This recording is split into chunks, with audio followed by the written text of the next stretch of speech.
But it's time, I think, now to turn, awaken from the meaning crisis, to the other side of the argument that we need to make.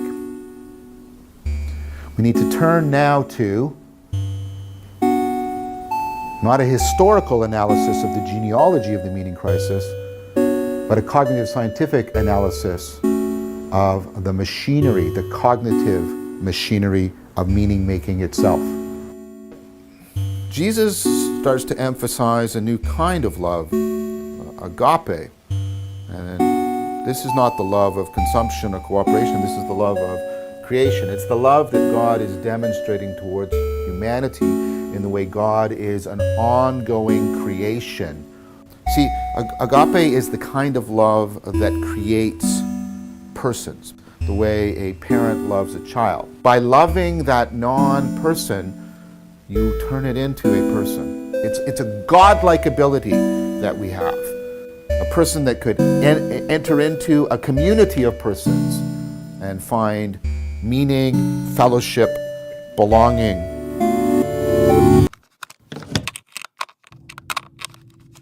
In that sense, that's where I see this little corner coming to meet this moment. Oh, I hadn't thought about that. Because So just let me make sure sorry for interrupting, I just want to get it. Instead of the we being, it's like, no, this little corner is a nexus point of many different Christian groups and non-Christian groups, and that nexus point is perhaps the place we should look for as the thing that will rise to the response. Is that what I'm hearing you say? Yes. That's really good, Paul.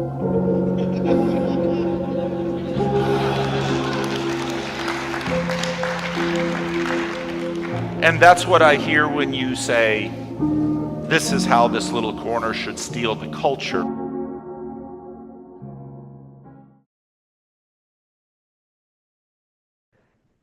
Not that I mean this explicitly, but with all the conversation that I hear in the estuary meetings that go online or things like that, I always wonder, like, am I dipping my toes into, like, I keep going back to it.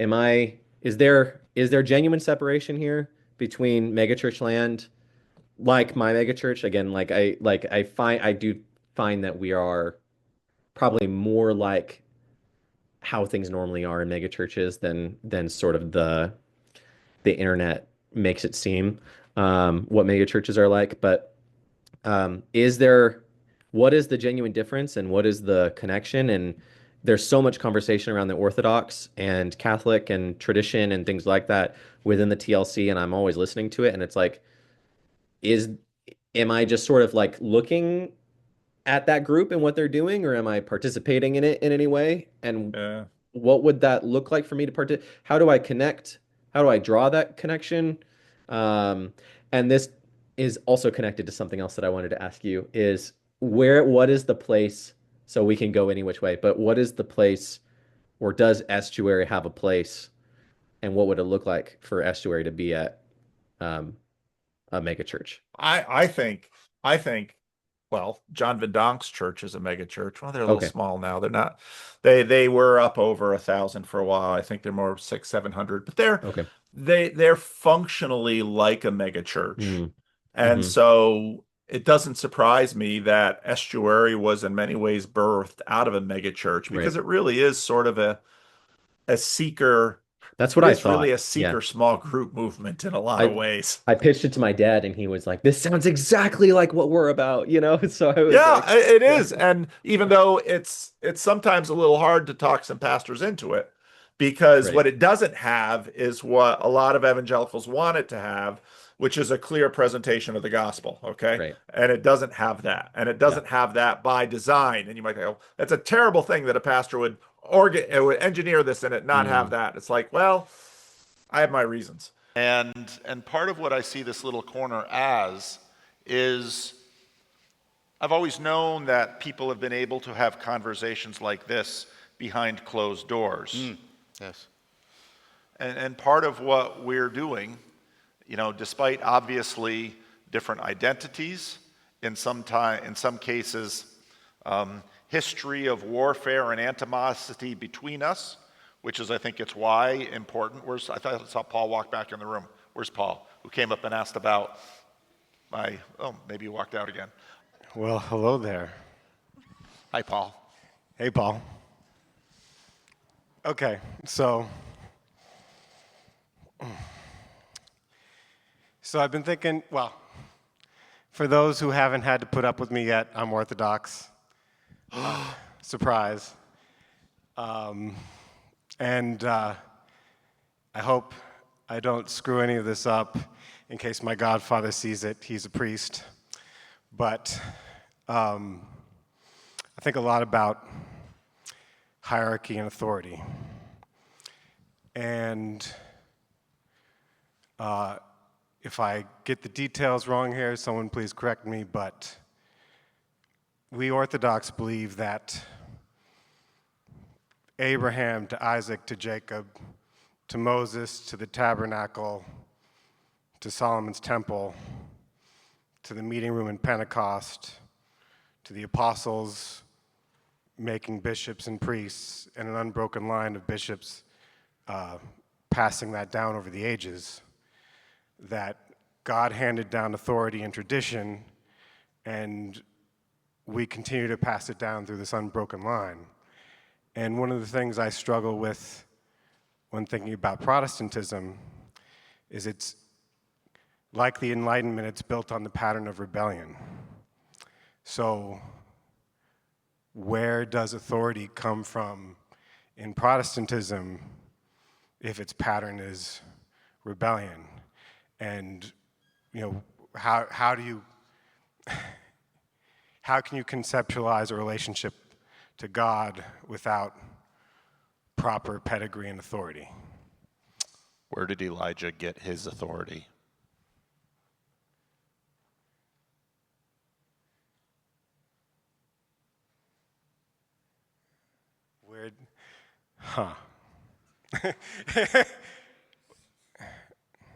Well, the exceptions don't interfere with the rule necessarily. Where did Nathan get his authority? I guess straight from God. But From the Spirit of God. Yes, but there's I think there's a problem with that. As Tom Holland has talked about with Islam, and we Orthodox say similar things about it being Christian heresies that were pushed towards the margin and were composed into a religion, or the American Islam known as Mormonism or the Latter-day Saints. Anyone can make that claim and constitute something. So, I think that question remains. Yeah, sure, there are prophets who are brought up by God specifically to shake things up and remind people of their responsibilities and their obligations and duties. But it's a very American thing to be about revolution, which is why we're in this mess right now. I would say the radical individualism is fundamentally about constantly throwing off the past, and eventually you run out of authority. I would give a similar answer to what John Vervaeke just gave with respect to demons in terms of discerning the spirits, and by your fruit you shall know them. You're right in that the vulnerability of prophetic traditions such as Islam, Mormonism, Pentecostal beliefs, might say the Christian Reformed Church, is that, I'd say the Christian Reformed Church works a little different than the other two, but it's the idea that it's through God's Spirit that authority is given, and it's by the fruits that authority is recognized. For example, with respect to ordination in the Christian Reformed Church, we've had both an external call and an internal call. If I feel like I'd like to be a minister of the Word in the Christian Reformed Church, I can go to seminary, I can do a bunch of things, but then I wait for a church to call me. And in a sense, you're right. It's a very different system. And the system in Protestantism is that the Spirit of God inhabits the body of Christ, and it's from them that authority call is given to different individuals. Now, we also have the priesthood of all believers via the Spirit of God and the Word of God. So that's the Protestant tradition. Are there rebellion issues within the Protestant tradition? Guilty. Well, yes. Speaking specifically on judging things by their fruits, because I've brought up that phrase while I've been here, and having spent a little bit of time in a charismatic rock band, Fog Machine Church, that had its own schism after I left for Orthodoxy. The fruit of Protestantism is that if we don't agree, I go and start my own church, the fracturing of the body of Christ. So if you don't agree with your godfather or your bishop or your priest, what do you do? I'm all in. Many Protestants would say the same. If I don't agree, I'm probably wrong. Yeah. So it's a difficult challenge. It's a difficult challenge, and it has to do with the rebellion of our hearts. And that's right from the garden. I think it's important to have a space where we can come and talk about the wars that we've fought and the conflicts that we've had, but in a way now that hopefully, there have been divisions, there have been differences, there continue to be serious differences among us, but I remember C.S. Lewis complaining about the Protestant Reformation, saying, it would have been a very different world if, some of the key people could have sat in a room with a fire, some good cigars, some good wine, and talked about transubstantiation and all of these issues. And when I think about what we're able to enjoy, at least right now in this Kairos moment, I see that very much as a gift that we have received. I feel so too. So retrospectively, like looking back to Dover Beach to now, I agree that there's a sense of now we can come together in a way we couldn't before. And then prospectively, I think there are looming things on the horizon that if AI is going to be different than anything we faced in our history. And most of you don't believe me when I say that. I feel like Cassandra. But it is. And only our very best collective intelligence and our very best distributed cognition and distributed labor is going to give us the wherewithal to be able to come into relationship with it. Because the attempts to prevent it from coming, my considered opinion, and I'm something of an expert in the field, is those projects are doomed to fail.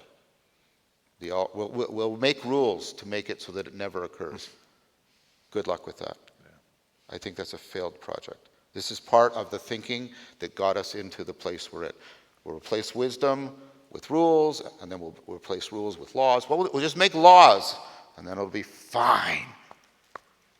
And that hasn't worked for almost all of the big problems we faced. And this problem is orders of magnitude bigger than any of the problems we've faced. And so we have to figure out how to work together, and profoundly so. We have to find a home base and a common orientation that, like I said, doesn't destroy our other commitments. But if we don't do this, and many of you have a faith commitment that saves you from this, and I mean this really sincerely, I hope you're right. I'm not sure you are. And if we don't do this, we will really lose our humanity. And so looking forward to the horizon, looking backwards, like I said, the difference between Dover Beach and now gives me hope, because now there's a positive. The recession of modernity isn't just Heidegger's and Nietzsche proclamation that we're falling, forever falling. It's like, no, we fell, and then we hit some ground that we forgot was down there. And that's good. Now that we can have a place to stand on, can we stand together? Because if we don't stand together, we're going to get cut to pieces. Yeah. And I really hope we can do this. I really hope we can do this. And I really hope, and Jonathan and I are going to talk about this, and he probably wants to interrupt right now, and I'm sorry.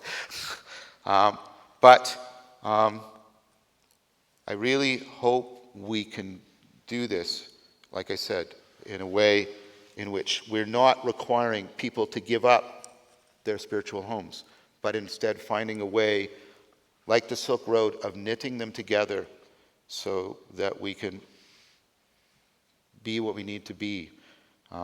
So I think the kairos not only is a kairos that we can see retrospectively, but I think it's also a kairos we can see prospectively.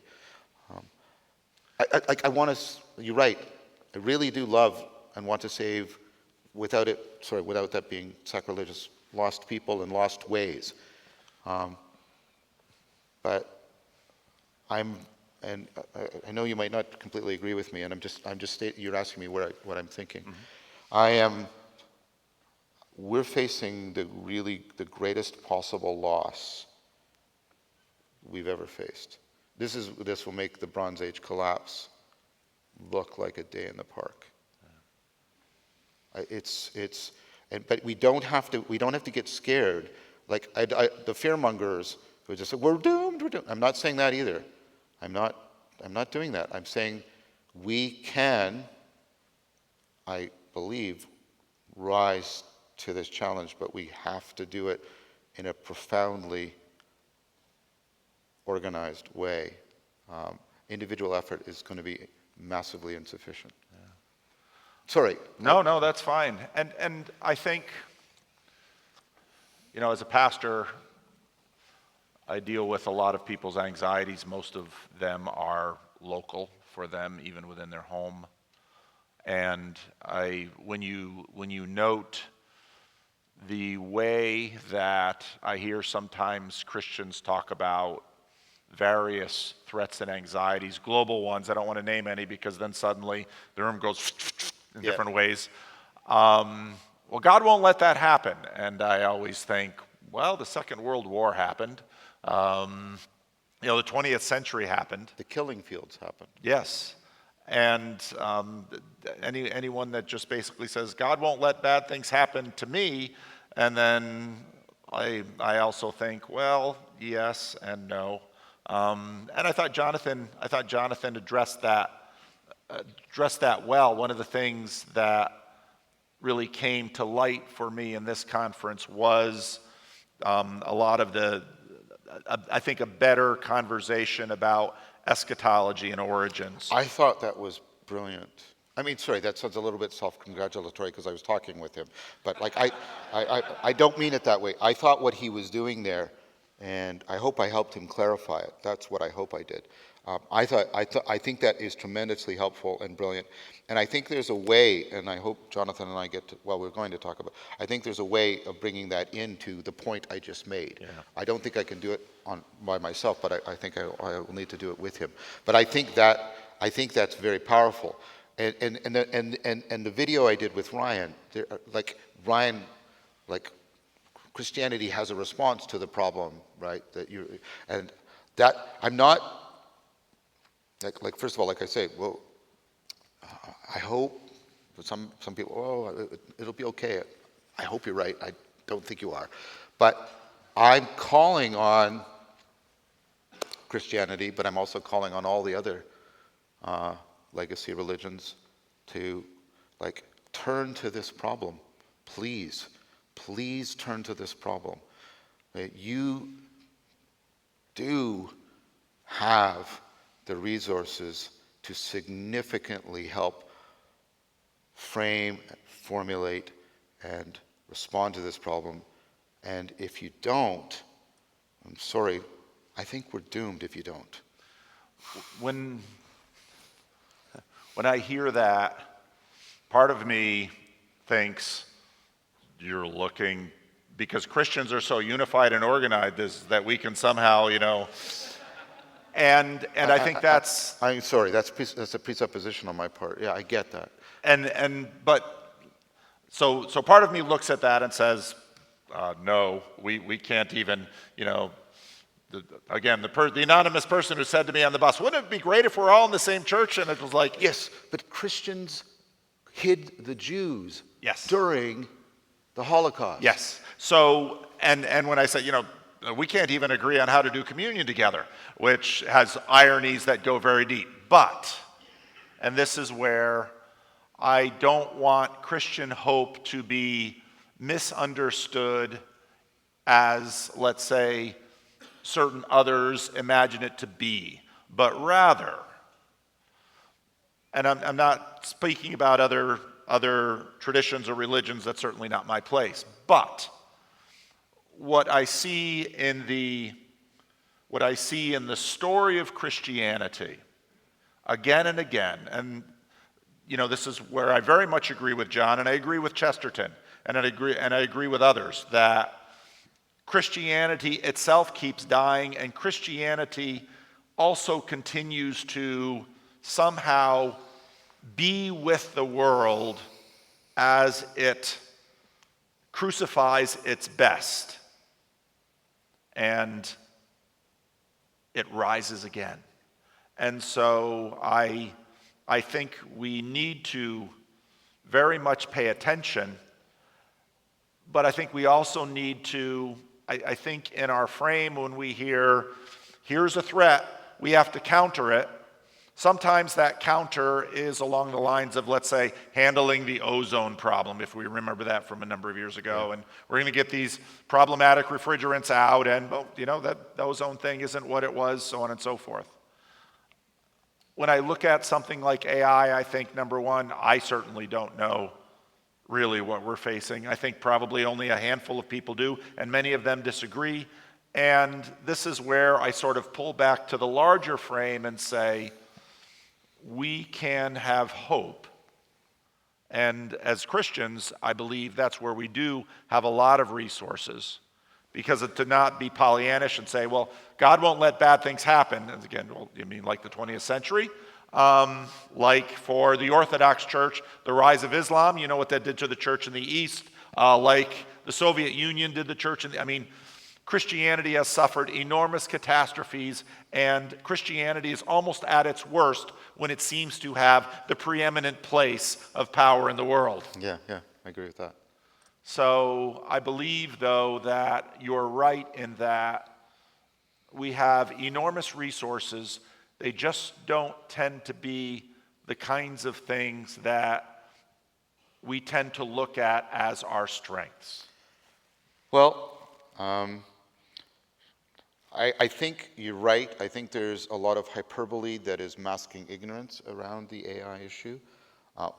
That's why I did not make predictions. I talk about certain choice points that where if we do this, we will move them closer to that. And if we do this, and we're not there yet, but the point is we can be there.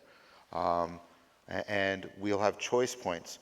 And I think what's going to happen, one of the things that's going to happen is every time we cross one of those thresholds, what we consider to be the human is going to be receding, like Matthew Arnold's Sea of Faith.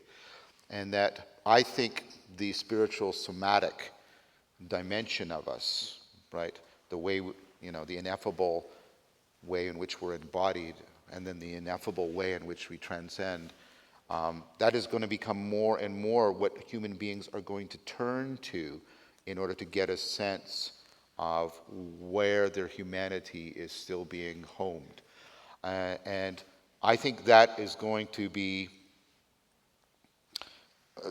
I guess this is a prediction, but I think that's going to be a special responsibility for the legacy religions, and especially in the West, Christianity to bear. There's going to be, I hope you're both right about the death and birth of Christianity, because I'm going to say this, and I hope it's understood properly. I think the most important discipline in the next coming decade is going to be theology. And that's going to be one of the greatest inversions since modernity because you can mark modernity by how far down theology falls from being the queen of the sciences in the academy. Yeah. And it's suddenly going to be, that's the place, if it rises to the occasion. Let's also remember that in the Second World War, there were lots of theological capitulators, right? And I think every time I hear you say we, I think it depends what we is. And I think in that sense, that's where I see this little corner coming to meet this moment. Oh, I hadn't thought about that. Because... So just let me make sure and sorry for interrupting, I just want to get it. Instead of the we being, it's like, no, this little corner is a nexus point of many different Christian groups and non-Christian groups, and that nexus point is perhaps the place we should look for as the thing that will rise to the response. Is that what I'm hearing you say? That's really good, Paul.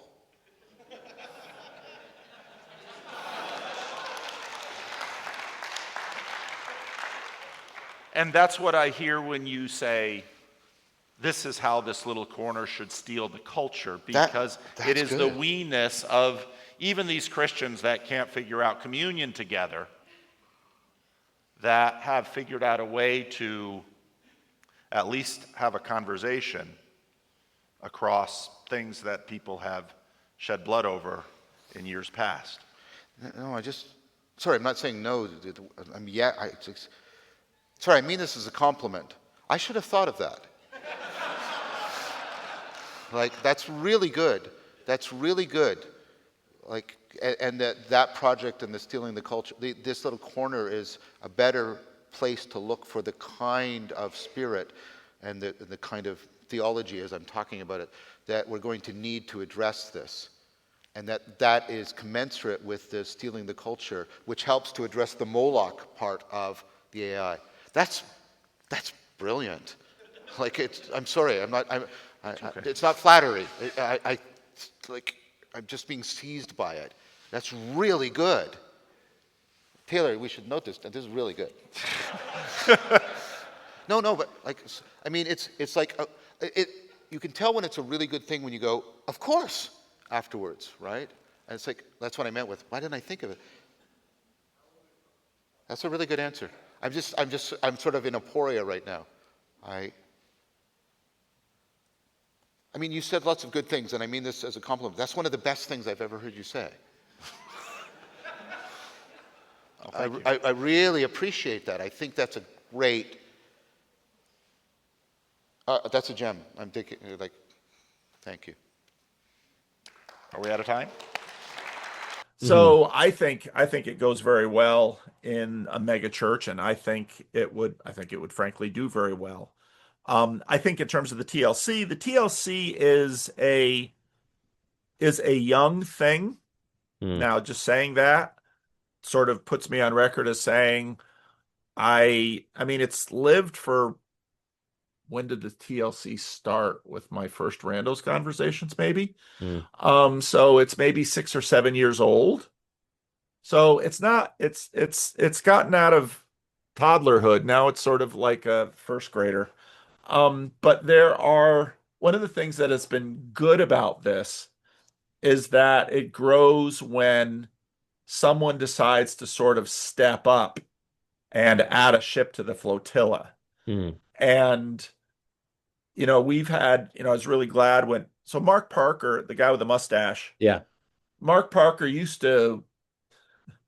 first found me, and then he would leave a lot of disapproving comments early on, and then he would get frustrated with me, and then he would send me some things on Twitter, because he basically was sort of reading it through a political lens, and he thought that I was sort of right-wing, which is kind of funny, because I'm ironic. not. Yeah.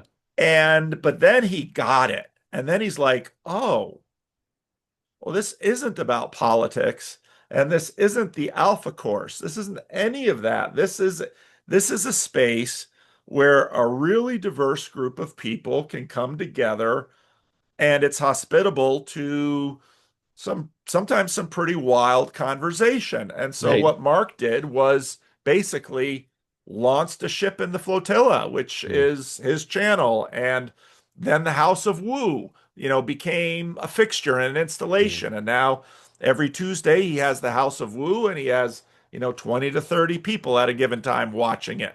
mhm. And it's not a big channel, Right. but it's big enough that there's probably a couple hundred people that are subscribed to his channel. And when he starts live streaming, they'll jump in. And so, partly because we are so I am such an odd fish in that I have always been in liminal spaces. So Northside Chapel was CRC, but it was also racial reconciliation and a little bit evangelical. And Mm, then Madison Square was more evangelical, somewhat charismatic, still CRC. And then I did foreign missions. So that was even more mhm. evangelical.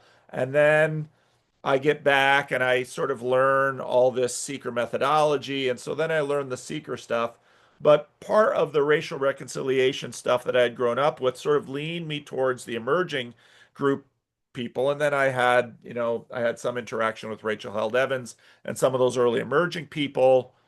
And then went whole hog sort of into Tim Keller for a while. So I've got some young, restless, and reformed in Right. me.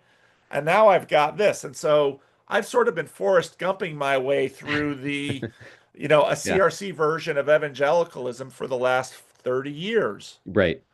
Right. So, Yeah. okay, 40 years. 40 plus years. So, Mm. and so in that way, when these things come around, I've been a lot of places and I've done a lot of things. And so, and because I have to keep myself together and coherent, I try to pull the things together. Hmm. And so a number of people have over the years said, Paul, what happens when the evangelicals really find our space? Will that be trouble?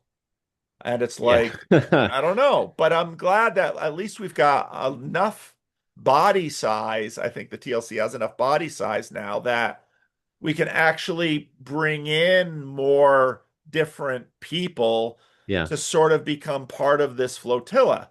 Because, Yeah. you look at Grail Country and you look at You have to Jacob. tell me. I know what some of them are. I don't Okay. know what Grail Country is. So Grail Country is Nate Heil and Sherry Sutter. So Nate Heil is this Christian anarchist who Okay. worships with Anglicans, Okay. and he's not exactly universalist, Okay. but and he likes reading Russian theologians. Okay. I mean, and then we have the oddest, Yeah. strangest people in this flotilla. We Right. really do. And Yeah. you've got a Grim Grizz and a Chad. I mean, and then a biblical Right. Unitarian. Right. So, That's I mean, Sam, right?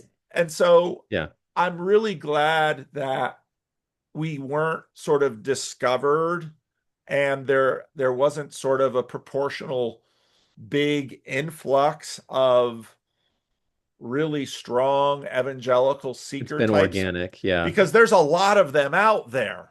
Right. And I've always been happy that I think we've grown sort of organically, which has sort of helped keep stable. And one of the things that I learned in that one church that I went to that went from a small church to a mega church within like 3 years, when that happens, just by you have to adjust and accommodate, Right. and you lose something of what you had when you were tiny.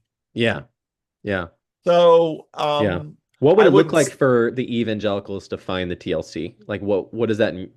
I don't First of all, what does know. evangelical mean in that context? Does that is Yeah. Christianity Today publishes a magazine article or like what is the about look at this organic online growing community or like what would that look like? Yeah, it could be that there's really no foundation for the anxiety because I'll say it this way, and I know some people will be offended. Most normies have the experience that you have when you tried to share videos and people look at it like, Hmm. well, why would I watch that? Yeah. It's I mean, a Yeah. lot of the TLC is frankly unwatchable. And it's not just Grim Grizz and it's not just the Freddie and Paul show. A lot of it is Right. unwatchable, Yeah. which is in many ways a Yeah. protection for us. Yeah. Certainly. It's calculated, like, but not really, but it sort of works, you know? Yeah, As a there's media guy, as a media producer who like my goal is like, how do you optimize your content in such a way that that brings as many people into the fold as possible? It has been a training in learning the opposite almost, but with intention, if that makes sense. So especially your videos, like the titles, my wife, I'll show.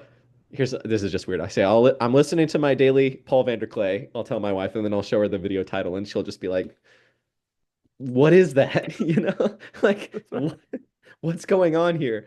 And it's pretty funny. No, it's good. Have you hovered around like 30K subscribers for for a how while long? now. Yeah, Yeah. yeah. I There think you was were a at 30 when I yeah, subscribed, yeah. but yeah. There was a couple of months ago. I was getting so like for most of the first 5 years, I was getting somewhere between 100 and 200 new subscribers in 28 days. And a couple of months ago, it almost got down to zero. So Mm, it really sort of, and I saw that and I thought, well, maybe, that's all yeah, right. That's all right. I don't necessarily mind that because again, there's warring parts of me. yeah, Sure, there are parts of me who would love to, yeah, hockey stick this thing, but another sure. part of me is like, that is the last thing that should happen. That would be horrible for me. It was hard enough when the channel started because it did start fast, Mm, and I was, hey, I've got, it was like I've got a life. I don't want this thing yeah, disrupting my life. right. And, it was an adjustment for my wife and it was an adjustment for my church. And, fortunately, we all sort of made it through and it's okay. Yeah. But, um, Would you say that's a like you have talked about Jordan Peterson's change? Like it's almost like a miniature version of that, like how his fame changed his life a little bit, or oh, well, I was spared that. I mean, right, right. I wouldn't wish that on someone what Jordan Peterson went through. Yeah, It's just not good. yeah, right. And, I look at what we do to, young basketball stars and, sports stars. And I mean, people desire for that to happen. And I can understand why you're going to get wealthy and you're going to have access and those things. But what Jordan Peterson went through, what his fame has cost him, I think it's a horrendous price to pay. Yeah. So I love I love the corner. Hmm. I think it's awesome. I I'm glad that some of our channels and my video titles, and I'm glad that a lot of it's unwatchable Mm. because it sort of makes a filter and it Yeah. means that we can, like I described earlier, in a mega church, there's often again a little core, Hmm. is that we can have a little core here, but it's not, just so this week somebody, he'll probably listen to this, somebody was coming down to this area he was going to take some vacation. And so then he wanted to see me and then stuff happened. But, um, I, I love it that newcomers come in ones and twos to our estuary meeting on Sunday morning. That's really exciting for the Mm. members of my church Mm. because the people who come in are interesting people. Right, They have unusual stories often, right. and it's cool. So I'd much rather have that than, I mean, if Jordan Peterson tried to do what I did, do what I do, well, he simply couldn't do it. Right. I wonder if he would be happier if he was doing it though, if he was I doing what you do. I don't know. I don't know. I don't know. I That would depend on a deeper level of knowing him than I have. Yeah, of course. I'm only going off of my impression, which is the Jubilee angry, Yeah. very, when you had that interview with the gentleman who was there, and he explained how there was just an immense confusion on Jordan Peterson's part as to what he was actually doing. It made me feel really sad for Jordan Peterson. Yeah. Yeah. Because Jubilee as a platform is not like, I feel like he is the polar opposite as you get like his lectures and like him being a professor, the combative like circle, you know what I mean, Yeah. of him Yeah. having to defend like a sequence of propositions that he was making where people are just like calling him out for, I don't know, it felt like, I think you said or someone said that it just feels a little bit like elder abuse, you know what I mean? Like Yeah. emotional elder abuse. And Yeah. I was just like, and I have been skeptical of the Daily Wire thing. I just wonder, like, I don't know. Maybe I don't know. You follow him closer than I do. Well, But there are analogies between this and the scale that megachurches have to yeah. operate on. Hmm. I mean, the budget for a megachurch has to be considerable. I mean, Hmm. there are megachurches that have bigger budgets than the Christian Reformed denomination, about 230,000 people. Hmm. I am sure that there are megachurches that have larger budgets than the Christian Reformed Church, Hmm. because of what they're doing. And when you have that scale, when you have that industrialization, when they plan a big public works project, like when they plan to build the Golden Gate Bridge, engineers at the beginning basically would say, this bridge is going to cost like 40 lives of construction workers, and we have to build that into the cost. Hmm. And we don't think about that or say that, Hmm. but you could look at something like the Daily Wire or a megachurch and say, there's going to be externalities to this kind of operation that are going to be negative. But, and you could say, well, okay, well, let's say the work of Jesus Christ is going to cost him his life. There it Hmm. is. Yeah. In this age, you always have these kinds of things, which I Yeah. think is actually part of the gospel and part of why there's a new heaven and a new earth, because in this earth, that's part of this package. Midwestuary 2025, August 22nd through the 24th, in Elmhurst, Illinois. A weekend you won't want to miss, with special guests Cale Zeldin, Paul Vanderklay, Rod Dreher, Elizabeth Oldfield, John Vervaeke, and Jonathan Pajot. Midwestuary 2025, the Fellowship of the Spirit. Stay tuned for more details. Visit us at midwestuary.com for ongoing updates.